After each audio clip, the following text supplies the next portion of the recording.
Eyes wide shut? Then how am I supposed to watch the movie?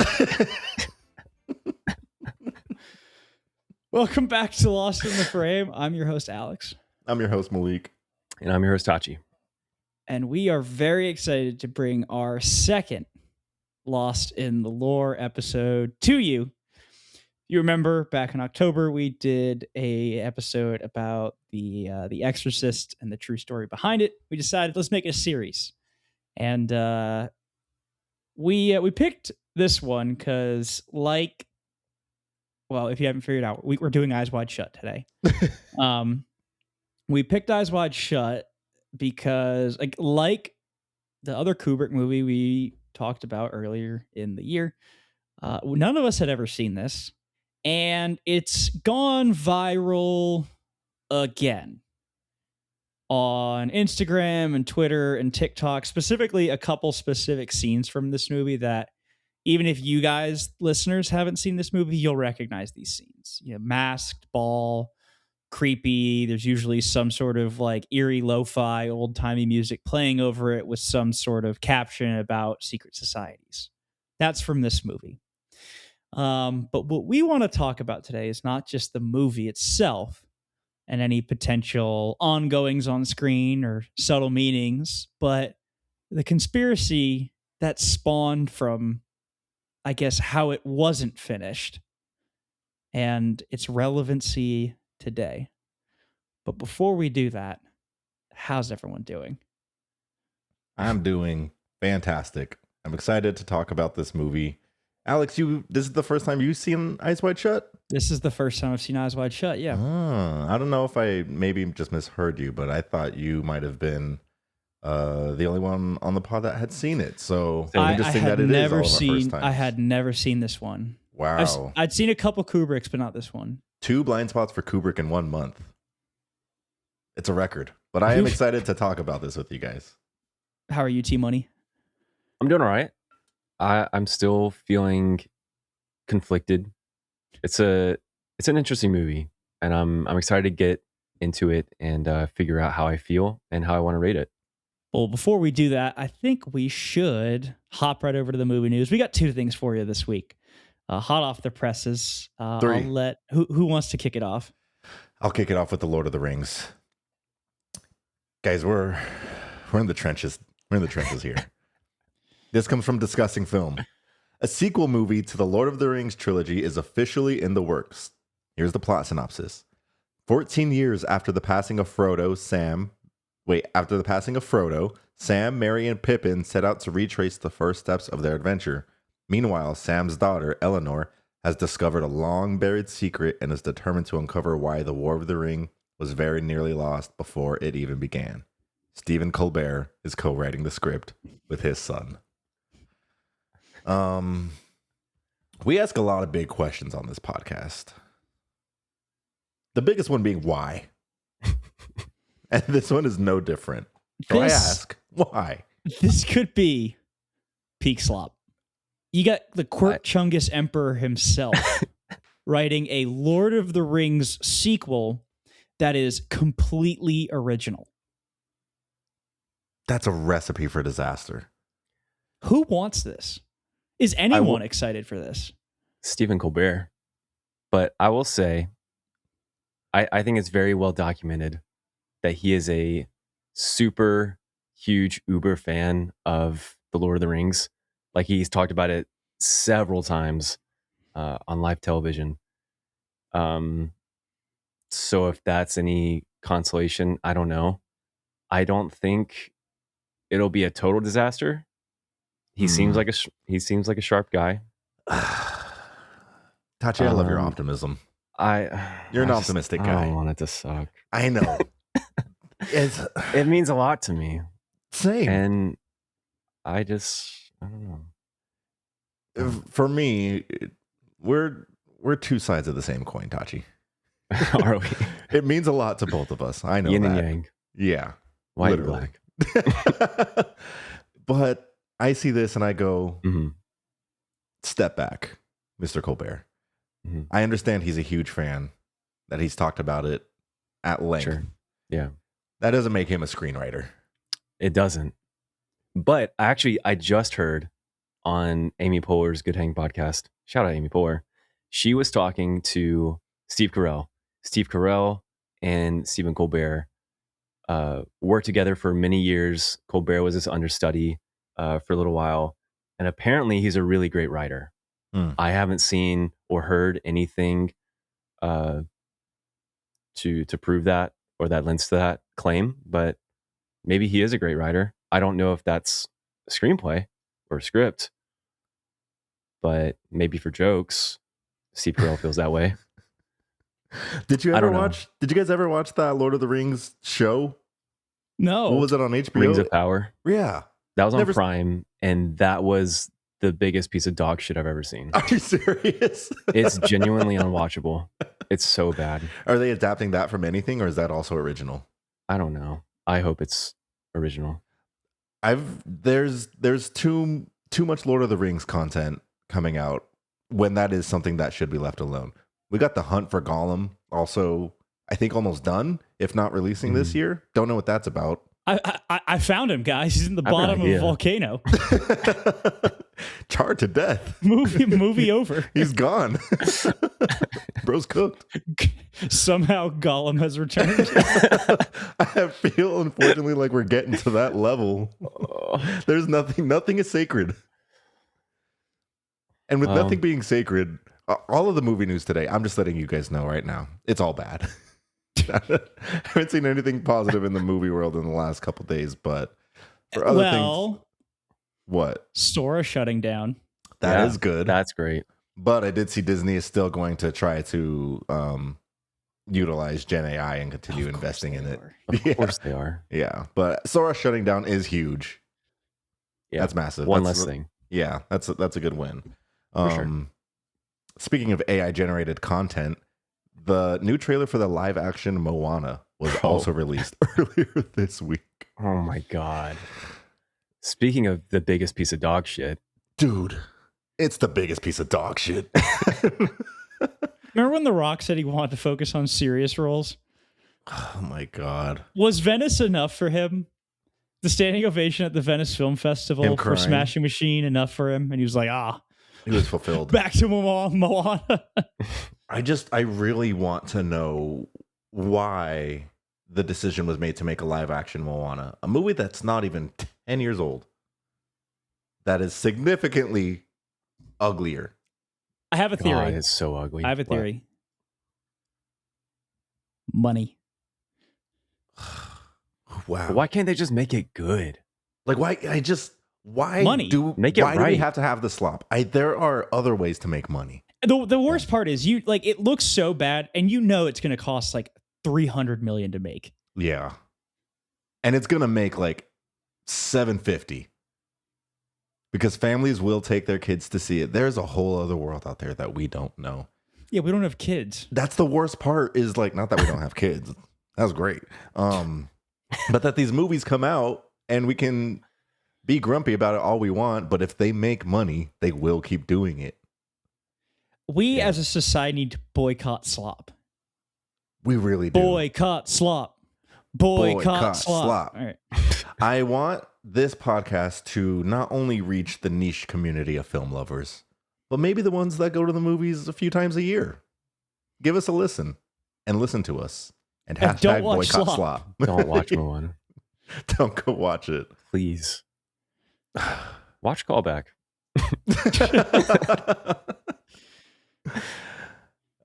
Next live action adaptation. Harry Potter trailer dropped today. Today's March 25th. You both just watched it. What are your thoughts? It doesn't look like slop. Like it actually looks doesn't well look made. like slop. I love the way it's shot. The score was pretty interesting. I don't know if it's going to be iconic, but it sounds pretty good. All right. I don't think I'm going to watch it. I'm not going to watch it. Tachi, you'll watch it? I'll watch it. Yeah. I've always been a big fan, so I gotta. And it looks promising. If it didn't look promising, I wouldn't even give it a shot, but I mean, again, I'm just here asking. But I'm ready to be let down. Okay. I'm just here asking again why, but it's not my decision. Was there any other significant pieces of movie news that we saw this week that are maybe a bit more uplifting? There was some personnel news in the movie world. What is that? Actually, about me, it's I'm him. Congratulations. Thank you. That's Thank you. great. Congratulations. Thank Really you. happy for you. You guys ready to get lost in the lore? Oh, I'm so ready to get Let's lost in do the it. lore. All right. We will get into our discussion of Eyes Wide Shut. Directed by Stanley Kubrick. The synopsis reads this. After Dr. Bill Hartford's wife, Alice, admits to having sexual fantasies about a man she met, Bill becomes obsessed with having a sexual encounter. He discovers an underground sexual group and attends one of their meetings and quickly discovers that he is in over his head. This movie was released in 1999 and stars Tom Cruise and Nicole Kidman. What a movie, guys. Where do It's we a even movie. start with it? Our letterbox Love Like Loathe. Okay. Of course. Alex has 5 stars, Tachi has 3, and I have 1. All right.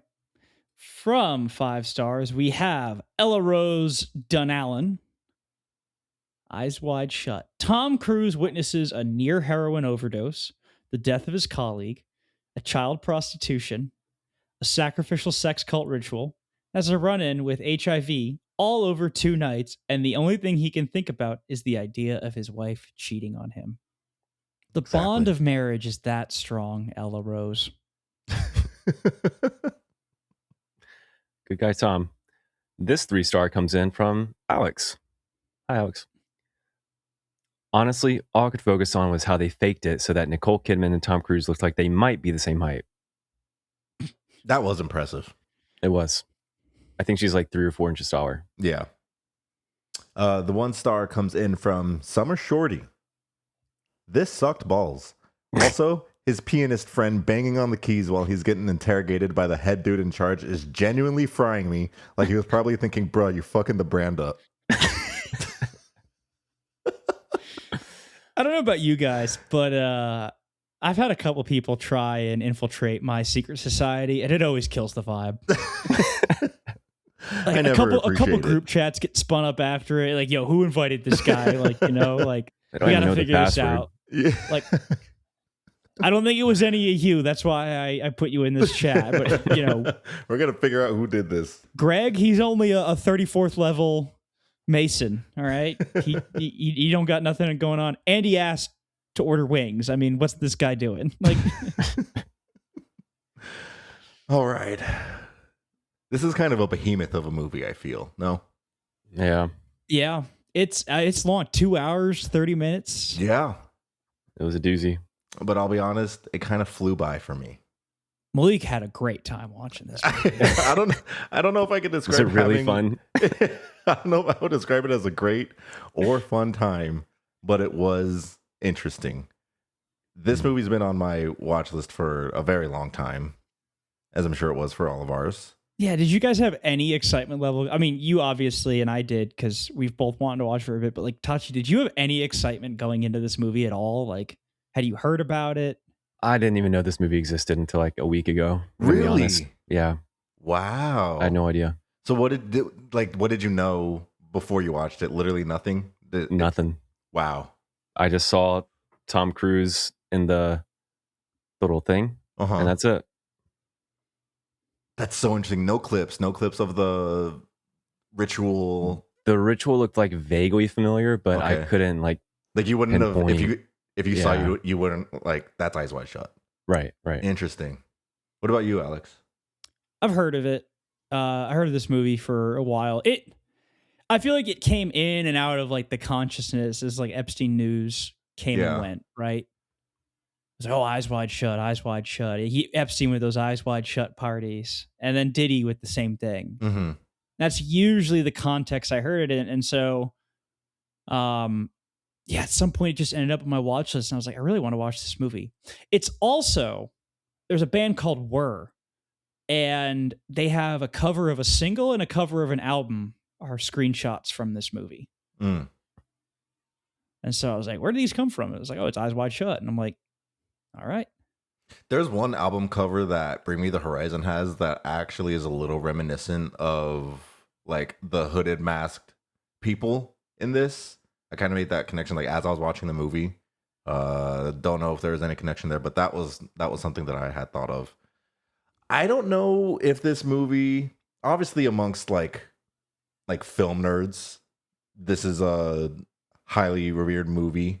I don't know if it's more niche or like a wider scope of like the Kubrick movies, because like I think everybody knows The Shining, everyone knows 2001. Do you guys think Eyes Wide Shut is like has more mass appeal, or do you still feel like it's a little bit more niche? It has enough mass appeal that it's. I mean, it is the third most popular movie of his on Letterboxd, Okay. behind the two that you mentioned. It's got 1.77 million people logging it as watched. Okay. And I don't know if that's just because Letterboxd is very niche, but I mean, like my parents had heard of this movie. They haven't seen it, but they've heard of it. They like kind of knew what it was about. I think it did moderately well when it came out, but I wouldn't put it in his. I mean, I wouldn't put it in his top. Like, yeah, his top probably 4 Okay. most popular, because I'd say Full Metal Jacket and Clockwork Orange are ahead of it in terms of popularity. Like, I mean, everybody knows the Full Metal Jacket opening with, you know, Sergeant Gunny and all that, and Clockwork Orange is just it's a very famous movie, right? Yeah, for sure. But this one's just kind of there, like sitting in the corner, Right. and I think you're very aware that it's there, and you just heard a little bit about it, and you're kind of just like, why is it in the corner? Yeah. Like I'm getting a little creeped out about it. It has a little bit of like mystique to it, and it really does. I think you bring up a good point that like with kind of happenings of our actual lives, this kind of resurfaces like in the conversation. So I think that's kind of its place among like pop culture, is the unfortunate probable connections that we could probably make to our reality. yeah. Well, the bulk of this episode will be kind of going over the lore behind this movie, and I think we're all kind of learning this at the same time, but definitely do want to talk about how we personally felt or feel about this movie. Where do we begin? It's shot gorgeous. Yeah. It really is. It is. The yeah. warm lighting of the Christmas lights. That's what I wish Christmas looked like all the time. Mm-hmm. It's the combination of the whatever the name of the different lights that we used to use for Christmas lights, the ones that were pretty flammable, I'm pretty sure. They have like that halo glowing. Plus shooting on film just creates such a warm, inviting feeling. Yep. Crazy that ritual scene was beautiful. like genuinely, like it looks so cool. T-Money's a freak. Or not the ritual scene. Well, kind of the ritual scene. But yeah, no, like it's the first very part, well yeah. shot. It's very well choreographed. Yeah. It grabs you. Yeah. Right. Very, very fluid movements of the camera throughout this that for me, like comparing this with like 2001 A Space Odyssey is obviously a bit more obvious here, since we're not just the camera in space. We're floating between Nicole Kidman dancing basically like nose to nose, having an intimate conversation. We're kind of like a fly on the wall for the entire movie. Like the whole movie just feels very promiscuous. Yeah. It feels wrong, but I think it does such a great job in putting us in Bill's shoes and just evoking that feeling. It's insane. I mean, there's a part of this movie where it goes from like, oh, this is kind of weird and freaky, to like, oh my God. Like, what is this? And it does it quick. Yeah. Yeah. Instantly. Like, I remember watching it. Someone texted me like, oh, how's the movie you're watching? And I said, oh, it's, you know, pretty good. And they responded and they're like, oh yeah, like, yeah, I heard it's good. And I'm like 30 seconds. I'm like, dude, in the last 30 seconds, this thing just went from 0 to 1,000. It's before the ritual scene, I think. You just watch it like, what part are you talking? We can do specifics. Shop. Okay. In the costume shop. This is going to be a very spoiler heavy episode. This movie came out in 1999. Get a grip.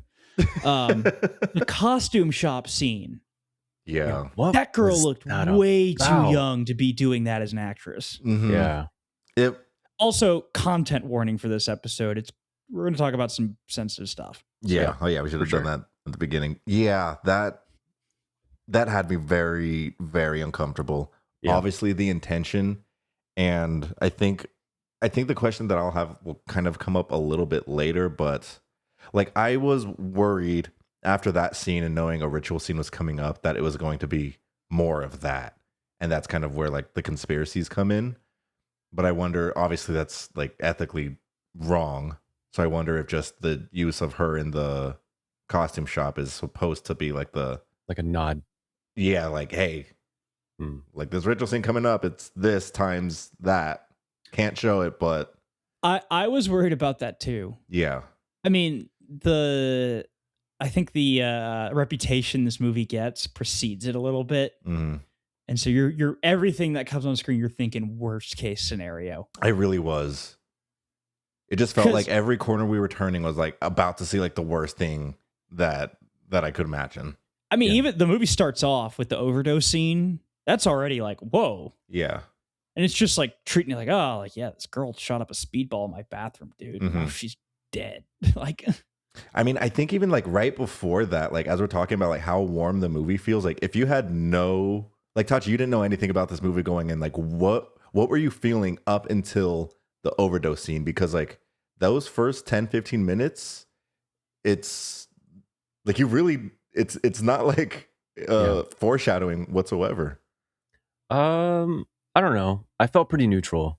Honestly, I was feeling neutral up until the rental. What was it? The costume shop. Mm-hmm. Yeah. This movie kind of felt like up until this point. What's that movie? With the guy, it's like one night, everything goes wrong. After Hours. It this felt movie, like this movie's After Hours not funny. And then nosedives, and I'm like, oh my god. After Hours gone sexual. Literally. After Hours freaky cousin. Yeah. It really is. What are you doing, Step Cruise?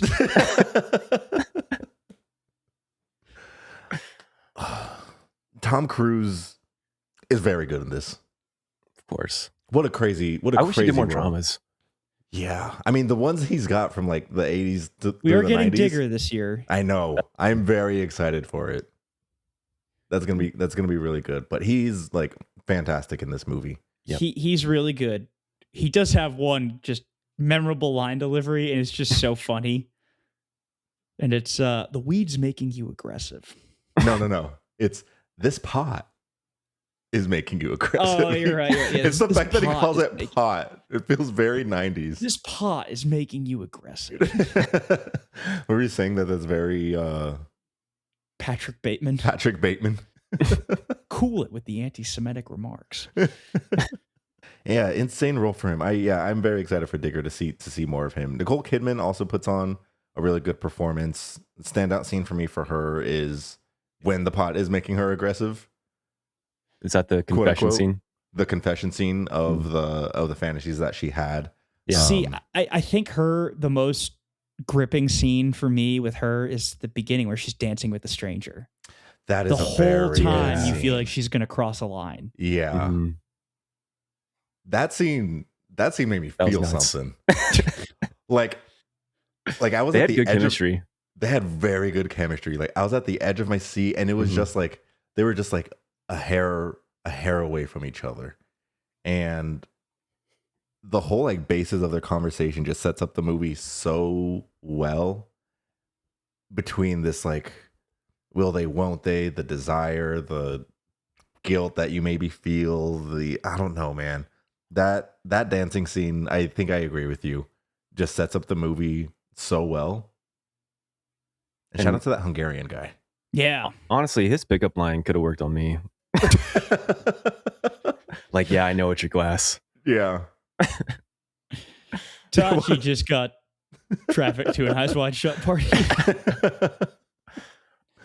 The balls on that guy to just take her drink. Mm-hmm. I need to see someone try that now. See what happens. Alex, we're recruiting you. Excuse me, that's my drink.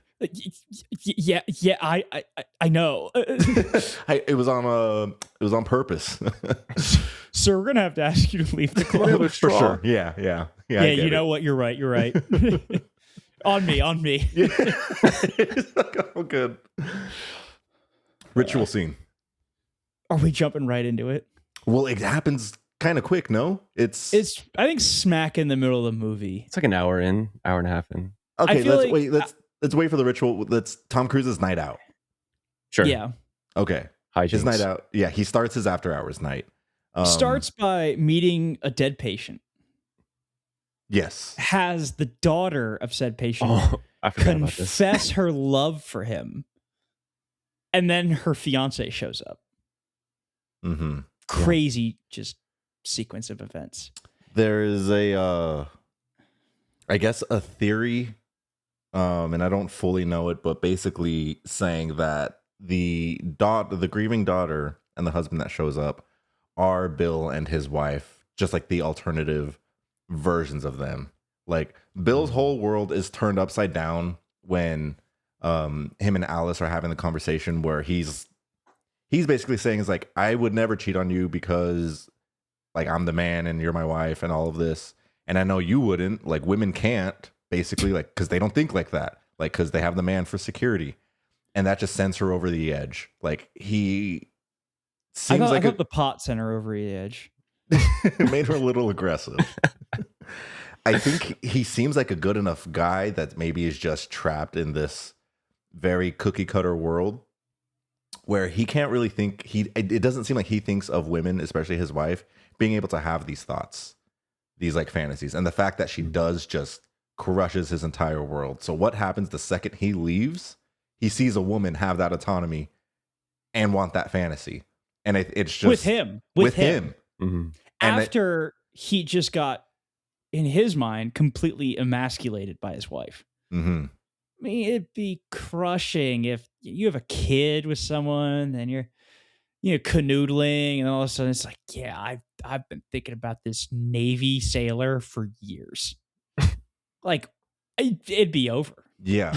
It crushes him. It like completely destroys his world. Yep. And if I could like jump ahead, the part of the movie where he calls the house back with the daughter, like wanting that interaction, and then the husband answers and he hangs up. Like there's just so much, I think, said in that scene that fully rounds out his character that I thought was just so interesting. Yeah, that was crazy, especially when he was just like, we've never spoken about anything except your dad. Yeah. He just like could not process that the sort of thing was happening or could happen. Mm-hmm. It wasn't possible even 10 minutes ago. Right. And and Women here don't it have is. thoughts. Yeah. Insane. Imagine being in that situation. And her dead dad is like right there. Literally. And then you watch. leave, and you immediately get picked up by a prostitute. Guys, I was shocked that he went in the house. Me too. And not just once. Twice. What is our boy on? The girl Not has the one aggressive thought. Girl has one thought and you just spiral. Again, the conversation that he even has with the sex worker. Mm-hmm. I mean, it's all the whole movie. The whole movie's just sex. It's desire. It's all of it. Then after that, he gets a cup of coffee, and this is where he learns about the party. And you're like, oh. He learns of it from an old med school buddy who's playing the piano, who's like, I play the piano for this like secret club, and I need to go. And Tom Cruise is like, I need to go too. Like, I have to go. Mm-hmm. And then that's when he ends up in the costume shop. Because at that point, you're thinking like, oh, here it goes. Like, here we go. Like, this movie's good. That's when you end up in the costume shop. And that's when like the child prostitution thing happens. And you're like, what is happening? happening? Yeah. Mm-hmm. Like this, I don't know how old she was when they filmed the movie. She looks really young. She Nice. jumped on screen. I was a little caught off guard. I was like, whoa. Yeah. Mm-hmm. Made me very uncomfortable. And it's a really, really weird scene. But Tom, and it's like described as bad. Tom gets his costume and leaves. Yeah. And then he goes to the party In his cute little taxi. in his cute little taxi. The way they end up finding him out, I think, is kind of funny. Yeah. They're just like, we all show up in limos. You showed up in a taxi. Limo broke down. With the receipt of your rental. Your name was on it. I'm a Obviously, doctor. Yeah. Obviously, we knew. Bro, he was flashing that doctor badge everywhere. Does that work? I I don't don't know. know. I guess maybe it did in the 90s, pre 9/11. Doctors don't have that kind of street cred anymore. I don't know. All doctors do is make TikToks and go on podcasts. Yeah, but security didn't exist pre 9/11, like at all. So Isn't that crazy? You just That's people just Go to did the gate. stuff. That's why. Just Yeah, go you just go to the places. gate. yeah, That see that, things. that blows my mind. Like you watch a movie in the 90s, like when the guy has to run after the girl. Yeah. Could never happen. One, long STSA lines. Two, Oh, the can't bit do where it's that. like, oh, can my kid sit in the cockpit of the plane for a bit and watch you fly? It's like, Sure. yeah. No one's going to fly this into a building. We have to go back. That's nuts. What are you Okay. thinking when he walks into the building? I mean, you knew something bad was going to happen. And we've all seen the TikTok edits. We've all heard the music that goes along with it. Yeah. And then the song they actually picked for this scene starts playing. And I'm just like, I was just sucked into this. Oh, scene. me too. Locked in. Like pin drop silence in the house. Yeah. Mhm. Great score in this. Yep. Our boy was tickling those ivories. Oh, What was your question? What did we think like was going to happen? Like, what are you thinking at this I point? don't know. Like I was thinking more like human ritual, like sacrifice. Like it just really felt like this movie does such a good job at showing us just enough where like we are Tom Cruise like in this. Like he's just kind of traversing the house, going like room to room, not really sticking around too long, and it's all kind of just like it's all just like thrown at you. Like what do you do in that situation? And sure enough, one of the masked women comes up to him and says, like, you're not supposed to be here. Like Immediately. you need to leave. Yeah. Almost as if she like recognizes him and is like, you have to go Mhm. before it's too late. Like they will hurt you. And that's as soon as she comes up to him, I'm already like, I'm extremely locked into the movie and I'm terrified. Like I have no idea like where this is going to go. For you, None, is this none at like, all. was it like Babylon but Illuminati? The opening sequence. Yeah. Like Babylon having a not fun time. Yeah. Babylon's like the crazy, like fun debauchery. And you're just like, all right, we're being a little wild. We're having a good time. This is like, oh, you gotta go to church after this. Get cleansed. Creepy masks. Creepy masks. Creepy masks. Like a lot creepier than I thought they were gonna be. The Some more creepier than others. yeah, the husband and wife combo mask, like the husband's, Mhm. really freaked me out for some reason. Never seen a mask like that. Yeah. What made my heart drop was as soon as the security guy was like, yeah, well, we just need to like, well, what did he say? We need to take you to your car or something. Oh, it's like he's like, you got the Oh, taxi, right? The taxi driver's at the door. He wants to ask Yeah. you something.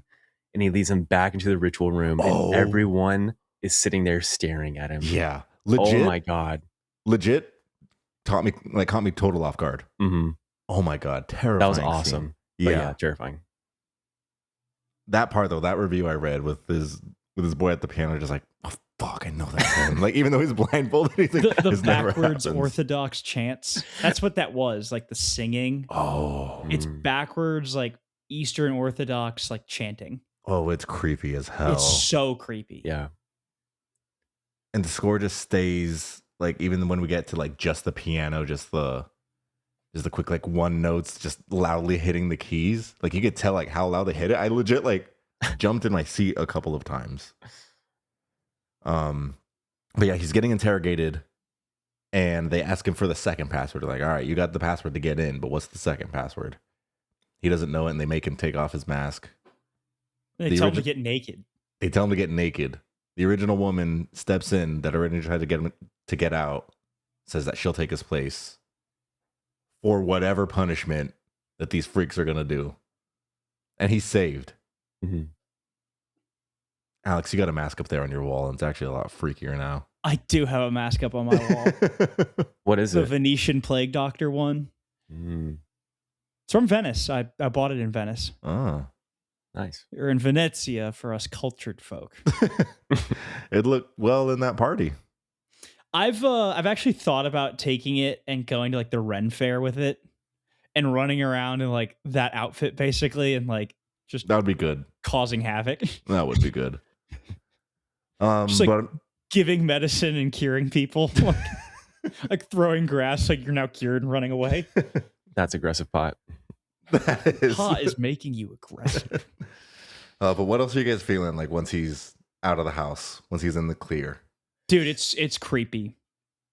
I mean, I you're don't feel thinking good. like, how is this going to resolve? Mm-hmm. Because at this point, I'm like, this is nothing like I expected. Yeah. I expected him and Nicole Kidman's character to get lumped into the party like together, and he loses control of like that situation. Mm-hmm. What I did not expect was him to like stumble on that, get kicked out, and be like, "We will get rid of you." And for him to keep going back, Yeah, him to try like and wanting keep the going answers. back. Yeah. The desperation that he has, like following an encounter like that, is just like out of this world. Like the nerve to go back to the home. I felt a lot more at ease at that house with that. He went during the day at least. Yeah. But still, as the car pulled up and they just handed him the letter, I was literally like looking over it because I wanted to read the letters so bad. But they're just like, this is the second warning. Like, stop looking. Yeah. And then like the second time my heart dropped was when his name was on the front of the envelope. Oh, Yeah. I was like, he's fucked. They just had it locked and loaded. They're like, Yeah. he's, like, bro's coming back. To me, I think the second creepiest bit of the movie is when you realize it's being followed. Oh Yeah. yeah. With that same piano coming back, Yep. just following When the him through guy streets of rounds New the York. corner right as the note hits. That one literally made me like, I was like, oh, Cinema. my Absolute God, cinema. It was so good. It's so good. Yeah, it was so creepy. It was. And then of course he finds out about a woman dying in her apartment, an ex-beauty queen. Mm-hmm. And you're like, oh my God, is it? He has a sneaking suspicion that it could be this woman from the party. Yeah. So he does his detective work, showing his doctor badge around town. And he runs into a hotel clerk, Alan Cumming. Yeah. He looks so young. He does. That was a very Baby. yeah, that one caught me by surprise. The another fun alum of this movie is Todd Field. The plays the piano player, Nick Nightingale. Is he from? director of Tar. No way. Yeah. That's cool. That's crazy. Yeah. Todd Field. Hold on, I want to look this up. American filmmaker and actor. I still need to watch Tar. Oh, Tar is so good. Wow. That's so insane. Yeah. Good for him. Graduated from the Keys and now he manages Lydia Tarr. What a great movie. Where were we? Alan Cumming. Yep. The morgue. Sees the body. Finds out he goes to the hospital. Asks for her name. He finds out that she died. Yep. He finds out his piano player friend got sent away Yeah. by two men. And he had a bruise on him. Mm-hmm. Guys, I'm moving at this point. I cannot continue. Sandwiched in between here, by the way, is he returns the costume, and the costume shop owner is like, "Yeah, I'm pimping out my daughter now." That was Like insane. just straight up, like Yeah. you're like, "What?" He went from like complete anger to like, I'm calling the police whenever we see the two guys and kind of what's happening like in the shop, to everyone just being hunky dory. Yep. The next day. Crazy. And I think the most disturbing part about like that entire sequence, like both of them, is how casual it is. I didn't really understand it from the girl's perspective, like why she's so, I don't know, carefree. In both scenes, she just like doesn't care what's going on. Like she's happy. I think She's just having a great it's time. just like another instance of like Tom Cruise's character's worldview being shattered a little bit by like, Mhm. oh, like there's no way like a woman would do this. Mm. It's like, no, dude, like, but obviously like a child doesn't have agency. It's Yeah. just such a shock to the system. Yeah. And it was a shock to I was like, I had to rewind it. I'm like, what did he just say? I did too, actually. I was That's a good caught point. so off guard. I was like, what? Yeah. But I think that to me, the seminal scene of this movie is his conversation with his friend Dr. Ziegler, the guy who's putting on the Christmas party that the movie starts in, Mm-hmm. where older-ish the guy. OD happens. Yeah. Yeah. And this friend was at the party and saw him there, and is like, I mean, I was listening to that one like I was so locked in because I'm Yeah. like, what is he saying here? I have theories. What are they? So basically, for those who haven't seen it and aren't planning on watching it, Dr. Ziegler says it's all a show. The woman died. She just was a druggie. She was the same woman who OD'd at the beginning of the movie. She's a drug addict. She's going to die. She was just doing that like because she likes drugs, and it went too far one day. But everything that happened to Tom Cruise was all for show, and that he needs not to worry as long as he doesn't continue messing with it. Because he says, he's like, if you knew who was under those masks, it's like you would throw up. Like you would freak out. That line made me want to throw up. Yeah. I think he was lying. For sure. And here's why. There's two lines. One of them is the line I just said about if you knew who was under those masks, you would be terrified. And the second one is when he was like, door locked from the inside, the police don't care. It's like open and shut case about the OD. Mm-hmm. And I was like, how do you know that? Yeah. How do you know that? He's very close to it already. Good catch. I didn't even think Yeah. about that. I just think he's a liar just from the vibes. He does give bad vibes. Like his friend getting back on a plane to Seattle. I don't believe that for a second. No. Not at all. No way. It was a very threatening conversation. It was. It was like I felt very, so uneasy. yeah, it was like very subtle, like under the surface, but like you could easily interpret it both ways of like, okay, like maybe he's telling the truth, but there's just that sinking feeling that you get. Like he puts his hands on Bill's back I did And- not like that. and I just did not reassure. like that at all. Did not like that Mm-mm. whatsoever. And I mean, at that point, like what do you do as Bill? Like you just go home to your wife, and then what does he find? His mask on the pillow next to her. He tells all. Oh my God. He goes, I'll tell you everything. Yeah, he just immediately breaks down. Oh, yeah, I didn't like that conversation. So What he's- didn't work for you guys in this movie? A little long. I'll agree li- with you there. a little long. I think if I could compare it to 2001 again, one of the main issues that I had with that movie was the dialogue, just because there wasn't a lot of it. And when we did get it, it just felt very matter of fact, I think is what we had said. The dialogue's a lot better in this. Agreed.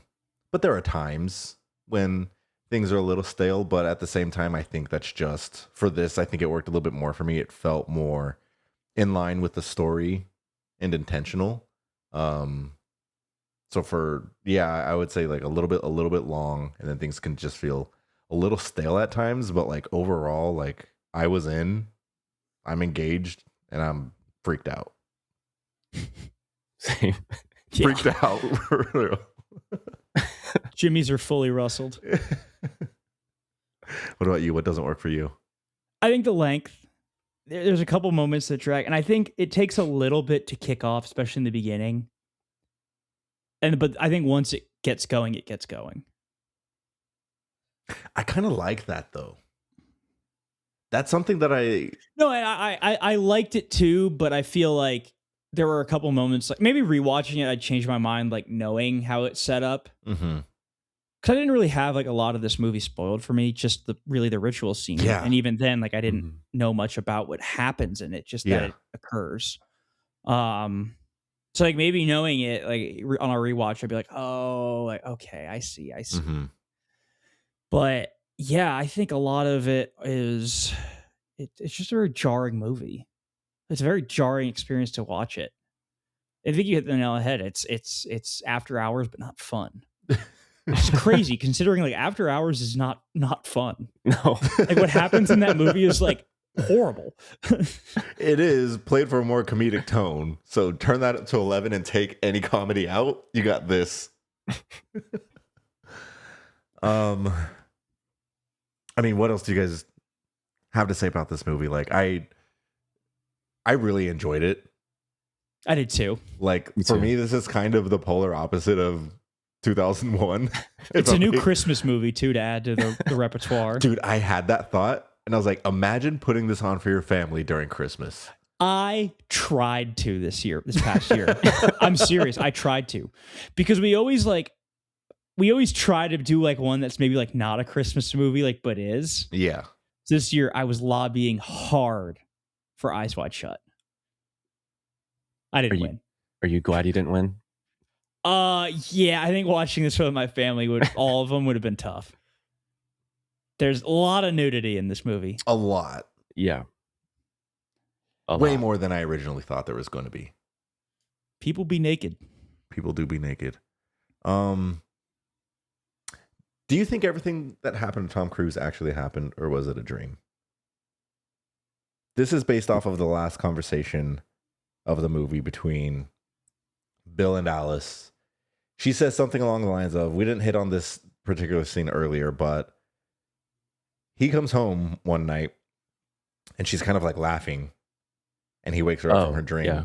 And she is telling him all about like this vivid dream she had. And she's obviously having like a very like real emotional reaction to like what happened. Pairing that with the ending of the movie, her after Bill tells her everything that happened, she kind of just decides like, hey, like we're lucky to be alive, dreaming or not dreaming. Like we survived like our adventures and we're lucky to have survived our adventures this far. And she just like moves on, but she says it in a way. And then Tom Cruise gives her like this look where it's like, does she believe him? Or I'm not sure she particularly believes him. Yeah. I don't think he was dreaming. Same. Okay. I agree. I also think it all happened. That's just kind of the vibe that it seemed like it was kind of going for. So I was just curious if you guys had any other like interpretation of it. I think because I mean, really, like he doesn't, except for one moment, he never actually like does anything bad. He kind of just commits the same crime that Nicole Kidman's character did. Like it's mostly thought crimes. Mostly, but he does kiss the sex worker. I think the movie overall is, I don't know exactly what it's trying to say, but it feels like it's I really think it's just talking about like a masculinity. I think masculinity, I think it's our like our thoughts can make us, whether that be like positive or negative, that like we can't brush off a dream. We can't brush off a feeling because it's not quote unquote real. I think it's all real. Like it's all real. Like in our everyday lives, like our thoughts, our dreams, our feelings, like it's all real. That's what I was left with once the movie ended. That's nice. And it's just I mean, it's nice, but it's also kind of terrifying. I think in like reality, like it's nice with like, I don't know, the people you love and like just doing the right thing. This movie feels like a cautionary tale of what doing the wrong thing can do to a person. Like give you AIDS. HIV positive. Like You're what does HIV Aladdin. Like, what happens if if your heart's not all in it? I don't know. You could That's get what I'm left with. you could get flown to air quote Seattle. Yeah. I also just think it's like, where most of this mystique comes from with this movie is Kubrick died before it was released. So he never really talked about it. Mm. So it's like, what was he saying? Like, we don't know. Yeah. I think we can know. We can surmise a couple things, but at the end of the day, it's like we don't really know his intention why he made this. Other than that, he was passionate about the story. And he thought it deserved being told. Going back a little to Malik, when you're talking about 2001 and talking about the dialogue in this movie feels so intentional.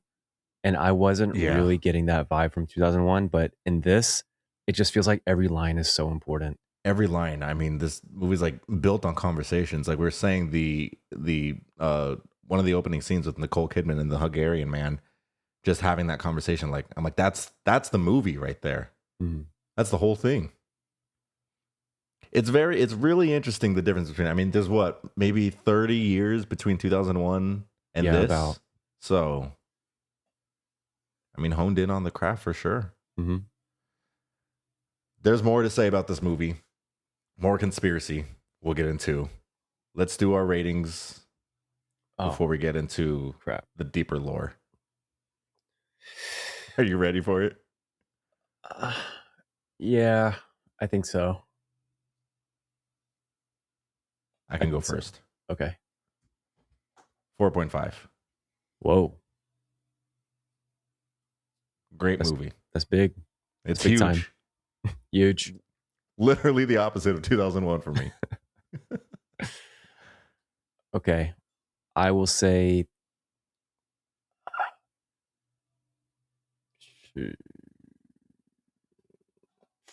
four. Four. I'll settle on four. Okay. On four. Yeah, four's good. I'm happy with four. I'm between a 4 and a 4.5, and I think I'm leaning towards 4 right now. Okay. I don't know why. I think this is a movie that can benefit from rewatches too. Absolutely. Yeah. I think there's a lot of different things, a lot of different threads to pull on this movie. Yes, Alex, you're raising your hand. Where does this rank on first date movies? Don't Skinamarink or this on a first date? Skinamarink. Because That's Skinamarink's crazy. at least just boring. This is like, oh, Disturbing. What? What?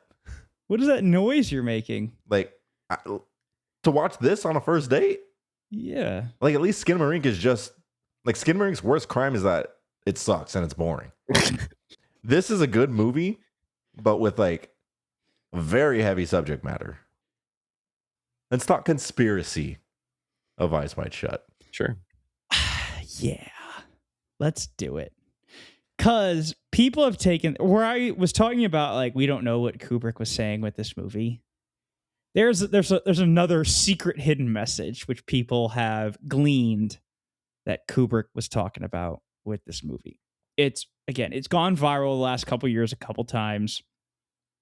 Very relevant to current events with the Epstein files being dropped. It was very relevant when he was arrested, when he died under circumstances.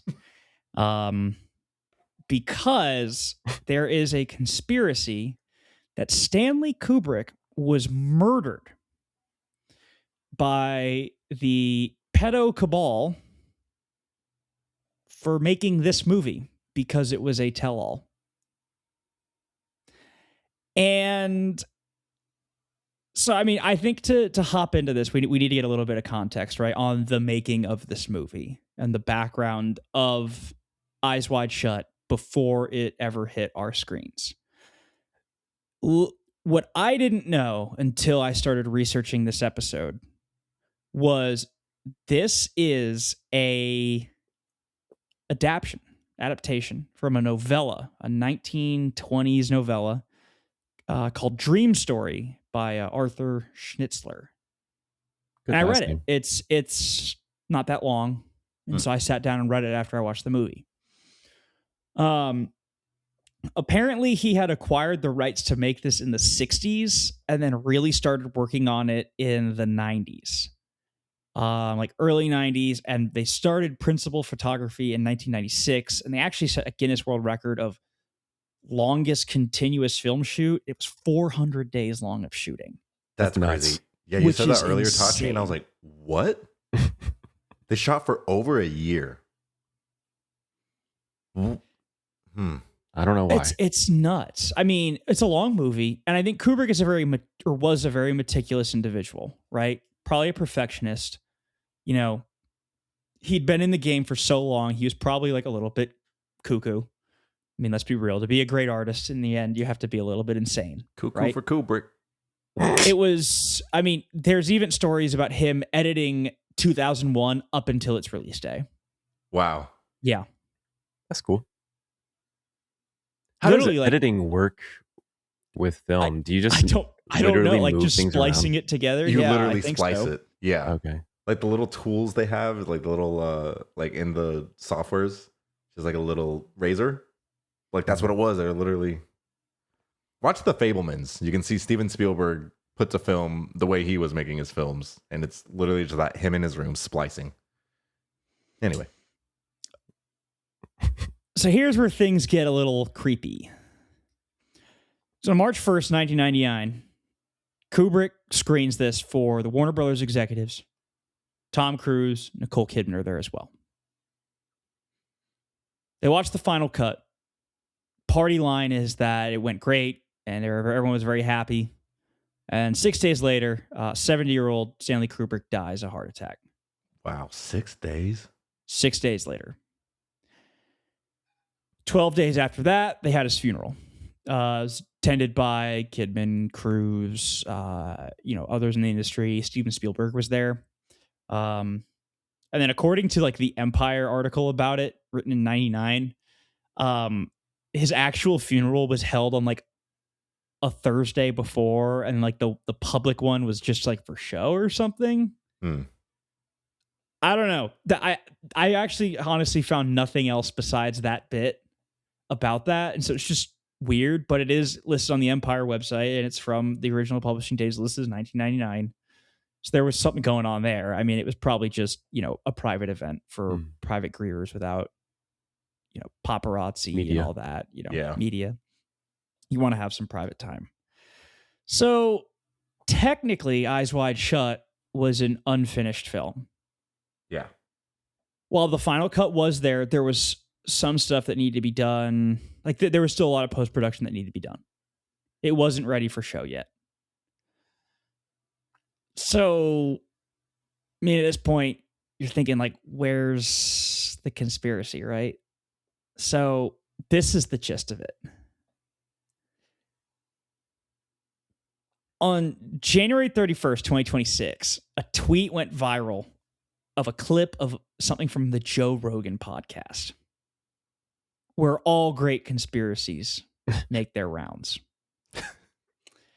So on this episode specifically is Quentin Tarantino, like the Quentin Tarantino, and Roger Avery, who co-wrote Pulp Fiction with Quentin Tarantino. So he's an industry guy. And in this clip, he is talking about the original cut, and he says that the script that he has is apparently way different from the final cut of the movie. He says there's like a voiceover narration that was cut that was never added in. And he's also like basing this, he's like, I was a student of Kubrick. I couldn't really find if he had ever like worked with him before or if he was just like a fan and was like inspired by his work. But he was like, oh, like there was all this stuff that like Kubrick wouldn't have done that they did. Yeah. And he specifically calls out like the prostitution scene as like missing narration. But he ends it with saying that there's this bit at the end where they sell their daughter. It's like they being Tom Cruise and Nicole Kidman. They sell their daughter to the cult. That's wild. So like the last scene where they're in the toy store and she like is just running through the aisles. Yeah. Like apparently like the two guys in front of her are with the cult and they by her and take her away. Oh my God. Yeah, because that's the last bit you see of her. So he's saying this, and the tweet itself is like, the co-writer of Pulp Fiction reveals to Joe Rogan that the original script of Eyes Wide Shut was about the discovery of an elite pedo ring. That's After the insane. studio watched a cut of the movie, they demanded Kubrick remove the pedo references. Kubrick fought back and ended up dead before the premiere. And according to Roger Avery, who has the original script, the film was centered around an elite pedophile ring, and the final scene in the movie was meant to depict Tom Cruise and Nicole's characters selling their child to the ring. However, if you actually watch the clip, he doesn't really say that. He just says there's this missing narration and it's weird, but he does harp on the pedo ring thing. Mm-hmm. I had to go back and watch the scene because I was like, what? And even then, I'm like, this is still flimsy. I was like, what? Like, it literally just looks like a child running off into a store. I mean, did you notice anything when you were watching this? I was worried that she ran off. I said, no, your daughter, go get her. Someone's going to take her. But like, I think that's just a normal reaction. I didn't feel anything sus about the scene. Yeah. But I don't know. Maybe I just missed something. I was worried for her, but I wasn't like suspicious of any like. Right. I rewatched it like Additional 3 times. wrongdoings. It looks like a child running away. Yeah. That's what it looks like to me, at least. It's what it looks like to me. I did find evidence that there is these missing voiceover narrations. I found a series of screenshots of the script loaded on Imgur. It was from Reddit. Again, like, take this with a grain of salt, but I mean, I was reading them, and it honestly is like clunky and goofy. Like, it was just be like, oh wow, like this is bad. Like, that's what it read like. But they were there, so maybe this original script does have this. If this script has like the voiceovers, is the original? Do we just not have the original script that would have the quote unquote pedo ring? Yeah. So here's the other bit. There is, and we'll get to this in a second. There is allegedly 24 missing minutes. Yeah, I did see that. The execs cut 24 missing minutes from this movie, and they have never surfaced, and they have been wiped from existence. Now, what Warner Brothers and everyone who worked on this movie said was edited was like post Kubrick death was like sound, color correction, like soundtrack overlay, and technical aspects. There were very minimal reshoots, and the Kubrick estate oversaw the finishing of the movie, and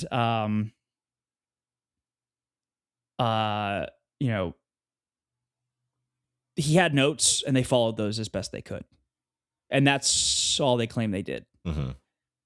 So, I mean, at this point, reading this, like, does this seem like a conspiracy where they would have killed him? To me, no. Like, I don't really buy it.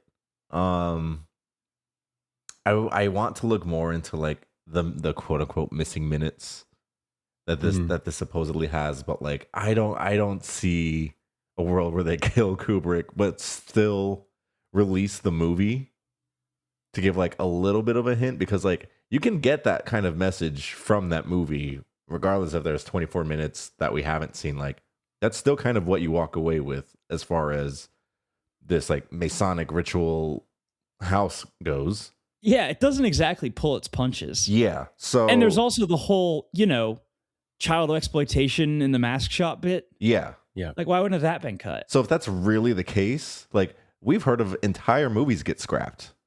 Like, if this really was the case, the movie would have never come out.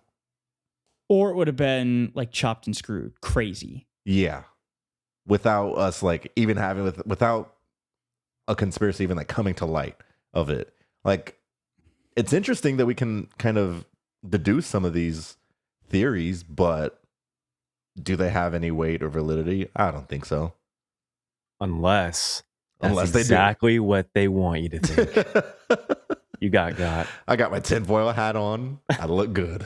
Malik, it's actually funny you said that you want to look more into the missing minutes, because I did that for us. Yes. What'd you find? Well, it's funny you should ask because I found the missing minutes.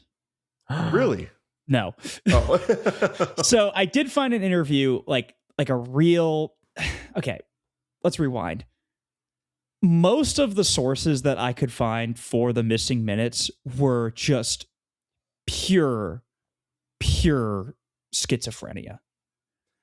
I mean, no disrespect to actually like schizophrenic people. Big love.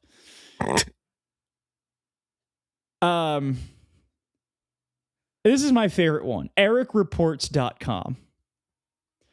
Here's the banner, the links on the banner. Home, about, must read, news, Obama, entertainment, Illuminati, gallery. And in 2017, he was posting about the Eyes Wide Shut original 3-hour director cut. And he's got all this stuff in there about like all these deleted scenes where Nicole Kidman hooks up with the Hungarian guy, and then Nicole Kidman is in the lodge with Tom Cruise, and here's my personal favorite line. Probably the most interesting sequence rumored to be cut is Alice Harford's dream, which Nicole Kidman mentions indirectly. The interview asks her, why did she laugh while sleeping? Kidman replies, I was laughing at the imagery of the dream. Apparently, her character is a victim of a secret society, in parentheses, the Illuminati, and she's remembering her MK Ultra programming through the dream. Oh my God. And it's a lot of that, and a lot of like Reddit threads that are just like they have absolutely nothing. And there's this really famous quote going around from Nicole Kidman where she's like, "Oh, like Stanley told me the world was run by pedophiles." And if you Google the quote, the only thing that comes up is like Reddit threads, like Facebook posts. Nothing like valid. There's no real. I cannot find like an actual something I've even heard of where she said this. Fake news. Someone did ask Nigel Galt, who is one of the guys who finished the movie. He's credited on IMDb as the re-recording he's credited with re-recording mixture in the movie. I guess he was one of the ones who helped like spearhead the final cut. And so this movie came out on Criterion recently. There was a re-release 4K, and they asked him about it in an interview. And the interviewer said, I'm almost hesitant to even bring this up because it's so stupid. But I don't know if you're aware that there's this long persisting rumor, and rumors being nice, that about 25 minutes were cut from the film that involve like Nicole Kidman reading from a book about the Illuminati, and that this was cut after Stanley Kubrick was murdered for exposing the Illuminati. It says Galt laughs. Interviewer feels undignified to even ask you to clarify that it's not true. And Galt goes, well, it's completely untrue. Mm-hmm. And he elaborates, says, I can tell you that nothing in the film that happened, and this includes after his death, involved anything that Stanley wasn't aware of or wasn't aware that was going to happen. The difficulty that happened was Stanley's sudden demise, and this was, remember, 3 days after I showed the film in New York, shown it to Terry Semel and Bob Daly at Warner's, and then the same night showed it to Tom and Nicole. When I got back to London, Stanley was jubilant with the reaction, and we had a longish conversation, and the only thing that had to be done was mundane editing stuff. We had establishing shots to put in the film, exterior buildings, and that was about it. There's nothing missing. That is Stanley's cut the day he died, and nothing was over-edited. There's no Illuminati. I mean, I don't know where these things came from, these ideas or concepts, because they've always built up around Stanley. It's just the fact. And I haven't found anything to dispute that. Yeah. Or even like remotely suggest from Warner Brothers executives, from Nicole Kidman talking about it, from Tom Cruise talking about the movie. I haven't found anything that suggests, again, like a real sourced article, interview, whatever. And if you find someone, dear viewer, send it. Prove us wrong. It's just a conspiracy theory at the end of the day. This is me researching watching baseball. Like I'm dead. This is not scholarly. Everything we do here is scholarly. What's in those 24 missing minutes? I've seen just all sorts. Like, there's not like one answer. It's just Tom Cruise walking around New York. It's like cannibalism, satanic sacrifices, like, Nah. CSAM. Nah. Just like, I don't even know where it would have been in the movie. And Just had it like, randomly cut thematically in. make sense, right? Yeah. So, but we can take a look at something. Say, okay, look, we know this was adapted from a short story. Mm-hmm. What does that short story look like? Maybe there's some answer there on like how much was missing. How does it compare? And I read it. So ask me. How does it compare? It is almost dot for dot a remake. All right. I'll tell you what's changed. It's set in like the 20s in Vienna, Austria. There's some names changed, and there's some scenarios changed about what happens. But the crux of it is completely the same story. A man finds out his wife has fantasies, Yes. crushes his worldview. He goes on a crazy Bender. night. Yeah, Yep. on Bender. The death scene, the deathbed love confession is there. Uh-huh. The prostitute is there. The piano player, that whole sequence is there. Tickling the keys.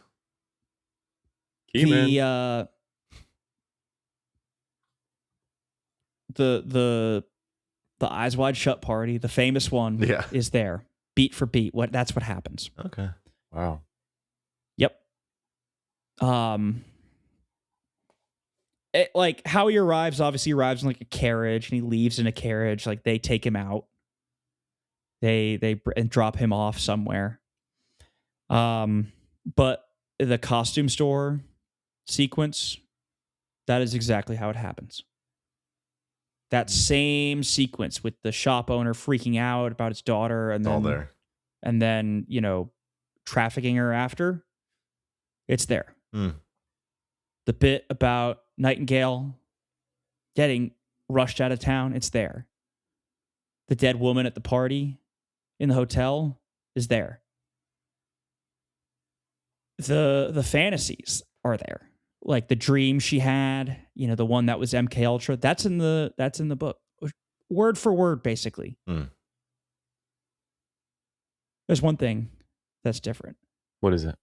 There's actually something that was added. Dr. Ziegler's character and that whole sequence. Dun dun. So There had to be a through line to the party. That makes sense. the through line to the party was Nick Nightingale, the piano player. Something closer. Something in Oh, you mean in the movie? yeah, for the movie. Yeah. Yeah, something like So- closer to Bill's world, current world. The opening sequence does not happen where they're at the party. Uh-huh. There's like mention of them coming home from a party, but it's not depicted at all. And he doesn't have a conversation with anyone inside the party saying like, "Oh, it was no big deal, dude. Like, don't worry about it." Yeah. The closest you get is the conversation that he has with the mortician in the morgue when he's visiting the body of the woman who died in the hotel room, who poisoned herself, is what the story describes it as. I don't think heroin was a thing then. Opium was, but the book describes it as poisoning herself. And even then, there's nothing that hints at like, oh, that guy was there. Like he knew. He was just like, oh, like he's just there watching it. And he's very like nonchalant to the whole thing. But the conversation with Dr. Ziegler, where he was like, there's very powerful people in that room. Actually, it was just a big joke. We were pulling your leg. Like we just are messing with you. None of that is there. That's not in the book at all. I mean, I feel like that concept of a high class secret society doing Terrible things. terrible, terrible things has been around for like probably as long as we've had class, you Yeah. know? And with truth to it, obviously, that we've seen and learned over the years. And so is that kind of where, like, just the fact that this movie depicts that and we've seen some of that in real life, is that kind of just where a lot of the conspiracies came from? Or people just like, oh, what did he know? Yeah. But it I feels, mean, feels like a very... Look at his death. It's Yeah. not even like Princess Diana where it was like an accident, right? A 70-year-old man died of a heart attack. It's pretty plausible. Mhm. If you look at Occam's razor, what's the most likely thing that could happen? Is it more likely that someone snuck in and poisoned him with ricin and then released the movie anyway? Because Illuminati? Or he died? A really untimely, too soon death. I mean, you kind of sound like Ziegler right now. The door was locked. Maybe I am. She'd overdosed before. You were there. Maybe Kubrick's door is locked. I was 1 year old when I assassinated Stanley Kubrick. He said, "Oh, look at this baby." And I said, Baby wants his bottle. "You're dead." That's crazy. To have a movie just like birth all of these like conspiracy theories about it. Kubrick's probably just like, heh. And they're all super unfounded too. Look at That's them like go. the funniest bit. Like, Yeah. they just showed up. Someone one day is just like, you know what? I'm gonna start a rumor. And they just ran with it. That's every rumor. Yeah. True. I mean, like, do you think he could he have known? I mean, he lived in England, so maybe Sure. this was a movie about Jimmy Savile. I mean, he for was in sure. the industry. Yeah. Like there's weird stories. You hear things through the grapevine. Yeah. Mhm. Maybe at a party. Maybe at a party. Mm-hmm. Maybe just rumors. I mean, if Johnny Rotten knew that Jimmy Savile was a monster, the Sex Pistols guy, then I'm sure Stanley Kubrick could have learned that as well. It's not outlandish to make a movie that reflects these things. The outlandish part is there are 24 minutes cut that the world just could not see, and that it's a big old secret. Even though there have been way darker movies made. Exactly. I mean, there's like, the movie Solo, 120 Days of Sodom, Pier Paolo Pasolini. Mm-hmm. Like, he actually may have been killed for making that movie. Oh my God. He was straight up assassinated. I still need to watch it. It's on my list, and I don't know when I'll do it. But that was a movie, like, I there's a lot of theories about his. That could be a whole nother episode, is Pasolini. But that's the next one. yeah, jeez. Yeah, hey, everyone, listen to let's just talk about Solo. Go watch Solo now. But like, he actually, like, I mean, he was probably killed for his view. It's been a long time since I read Pasolini's story. I'm like 99% sure he was killed for his views. Like, and that's not like, ooh, like I'm surmising based on, like, no, I just think, like, without having read the Wikipedia in like 3 years, like, I'm pretty sure he was assassinated. He was like an ardent communist in post-fascist Italy. And Solo is like an allegory for fascism. So, you could, he may have just been killed over making that movie. Yeah. Like, that guy went too far, I'm going to get him. But the movie was out. It was made. Mm-hmm. He didn't screen it and then die. Yeah. He made it, and I think he made movies after that for a bit. And he was murdered. But wild. Kubrick, he passed, and he was 70. He passed away in his sleep. No accident, no magic bullet. No 2 shots in the back of the head suicide. Just regular old poison. Right, guys? Yes. Ricin, like rice and beans. Because that's what you had to be going with. Yeah. But if you want to talk weird, there's a couple things. Let's get weird. Let's get weird. What I'm about to tell you guys, for those listening, these are not opinions. These are facts. I am not making any judgments or giving any opinionated statements. I just want to tell you that there are a couple weird things that orbit this movie. And they're weird. They are this. You can Google this as you listen to this, and you'll see it. Like, just not, you don't have to look far. You don't have to look on ericreports.com. Click the Obama section. Don't click gallery. It's all on Google. Do not Did you click gallery? Yeah. What was in gallery? I gotta click it. Obama. Gallery. Oh my gosh, what the? I know. Okay, now I gotta go click I gallery. know. It's so bizarre. What? I don't even know how he populated this page. Like, where is he getting this from? Talk about eyes wide shut. Oh my god. It's like softcore porn. Yeah. For those wondering what it is. All the way from It's literally just women. just AI women to 1920s women. Bikini. Yeah, it's crazy. Don't go on Eric Reports. Yeah, shout out Eric. No. My boy Eric. Eric's not pressed that Kubrick got killed. Eric's pressed he didn't get invited. Anyways, back to the weird stuff. Back to the weird stuff.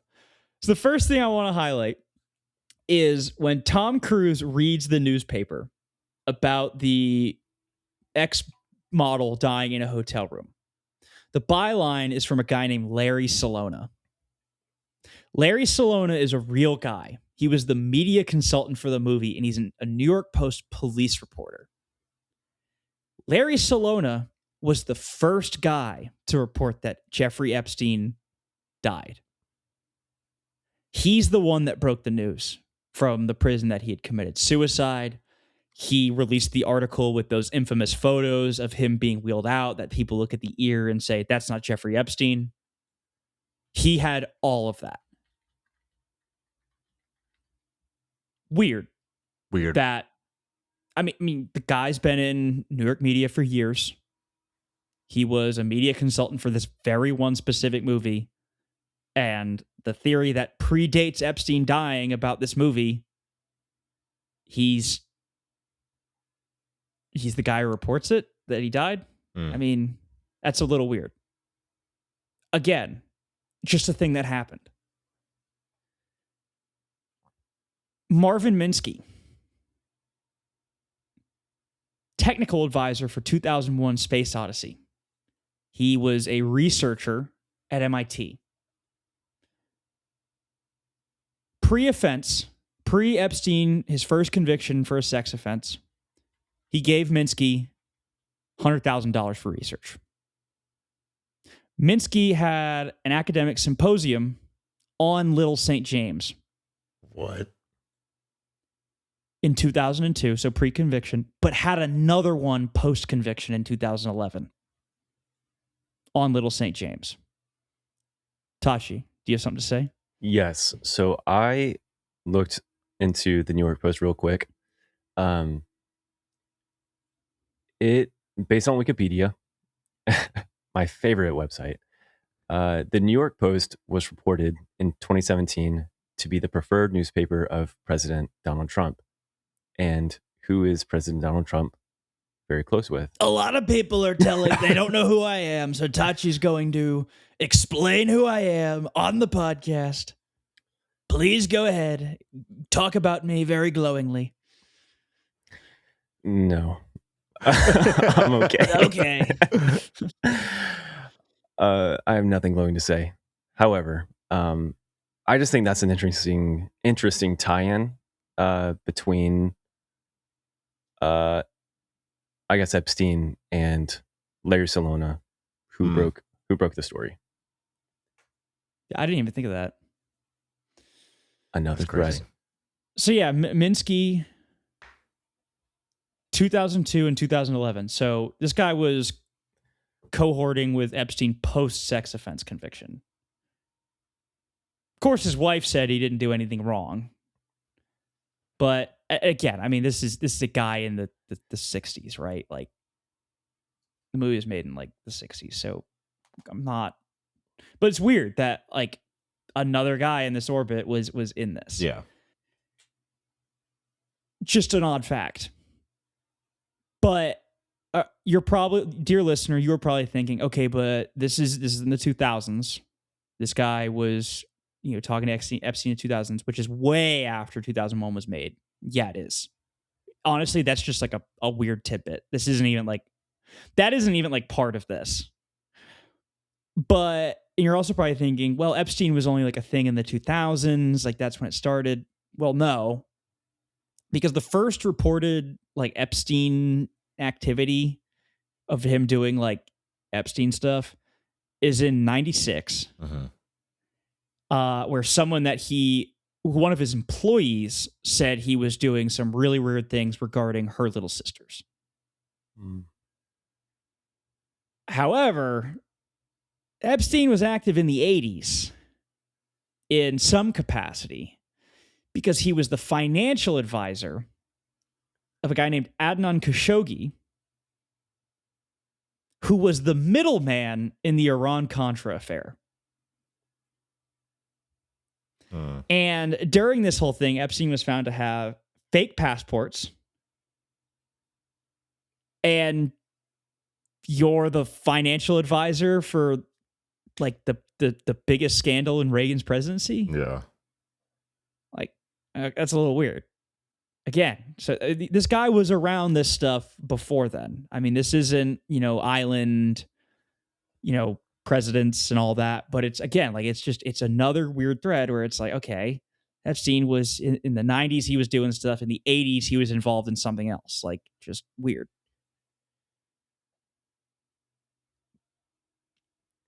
So could any of this have informed Kubrick about Epstein?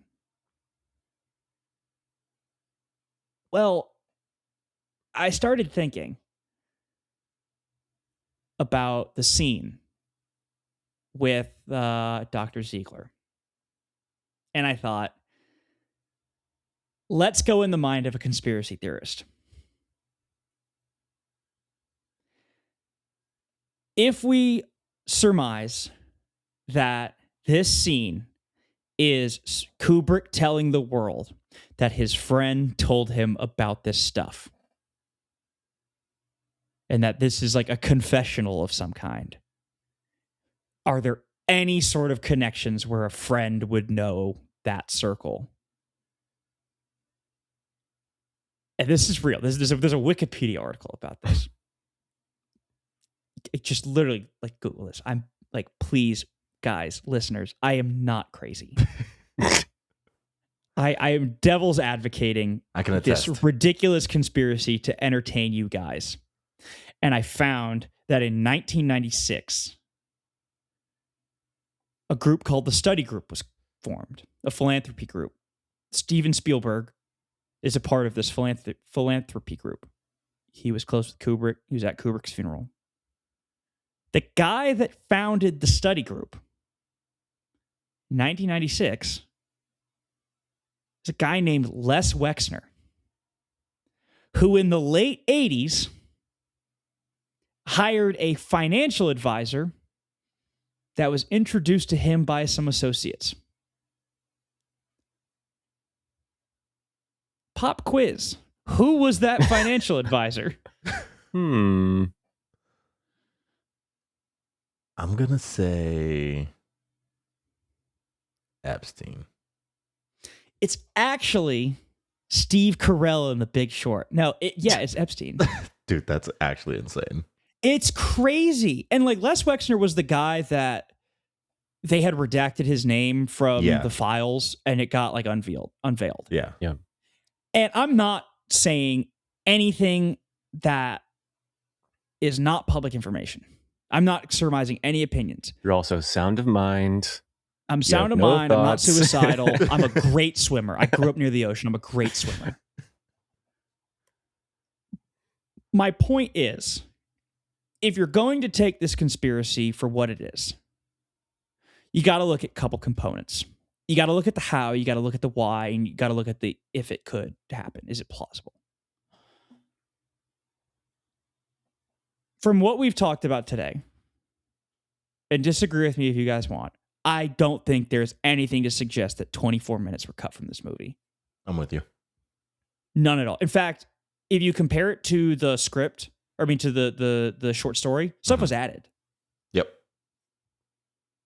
I don't know. Sure, a voiceover was cut. Okay, Roger Avery, happy a voiceover was cut. Well, Tom Cruise. Oh, wow, this could be Satan. Like It's Satan not what it talking. has been. And again, even then, like the voiceover just could have been for Tom's benefit of like, this is what your character's thinking. Yeah. Act this way. Yeah. I don't know. But a voiceover doesn't change this movie. Nope. Unless it's saying something wholly drastically different from what the movie's showing us. Which would be a bit silly for a movie titled Eyes Wide Shut. Yeah. But if we're going to have that conversation, again, I wanted to exhaust all avenues when researching this. We're doing Lost in the Lore. I want to get lost in the lore. It is not entirely out there that Stanley Kubrick knew about this or had heard about it through someone who knew. Mm-hmm. I can agree there. I don't think he's a bad person. I don't think he was involved in this. I don't think he got murdered for it. But he conceivably could have known. Whispers of specific parties is not. He may have heard a rumor. Is not out of this world. I mean, I've heard about stuff that your guys' friends have done or people at your work. And you guys Us? have heard similar things about my people. No, I'm saying like when when we hang out or when we're but like I'm saying when we hang out and we're shooting, pre-shooting this, we'll have conversations. Oh, this guy at work did this, dude. He's telling me about this crazy thing that happened. You got to hear the story. But it's not out of the realm of possibility for like a Steven Spielberg or someone of like that magnitude to go to Cooper and be like, dude, I heard this crazy thing that happened. Like this dude Les was talking crazy at the philanthropy event. Yeah. Dude, like that could happen. That's not even that like out of the realm of possibility. I don't think he got killed. He did not get killed for this. People have said and done so much worse towards like this group. Yeah. You're going to kill Kubrick for like a 70-year-old guy because he made like a movie that was a faithful adaptation of a short story. And you know what? Well, it's a great movie. So it is a great movie. It's my favorite Kubrick. I want you to watch Paths of Glory next. That's my favorite. Seems like we just need to have like a Kubrick month. Kubrick month. Get Kubrary. I like Kubrary. Kubtober. Kubrember. Rolls off the tongue really nicely. Kubrel. Kubris. I don't know. We'll workshop it.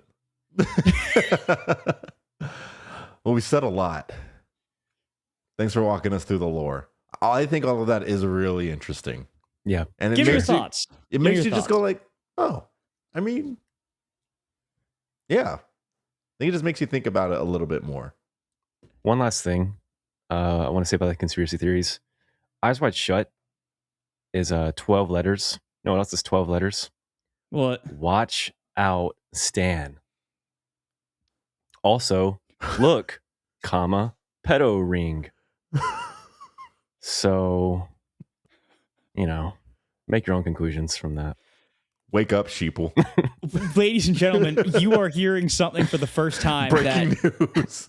I don't even think the man himself, Alex Jones, could have conjured up. Brand new sentences here. This is esoteric knowledge at its most valuable.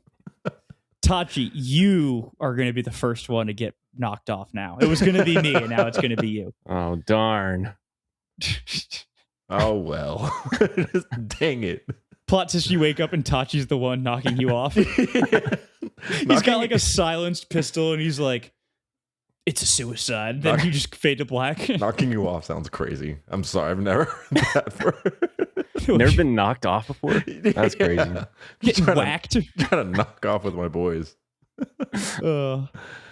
All right. Yeah. So we're lost in the lore, and we hope you were too. Make your own conclusions. If you're upset about what you've heard, you should be. Because regardless of Kubrick or Eyes Wide Shut conspiracy theories, there is a very real problem going on in the world. Oh, yeah. And it's very disturbing. It's very sad. And hopefully one day justice will prevail. And yeah, that's all I can say. Because I don't want to get knocked off.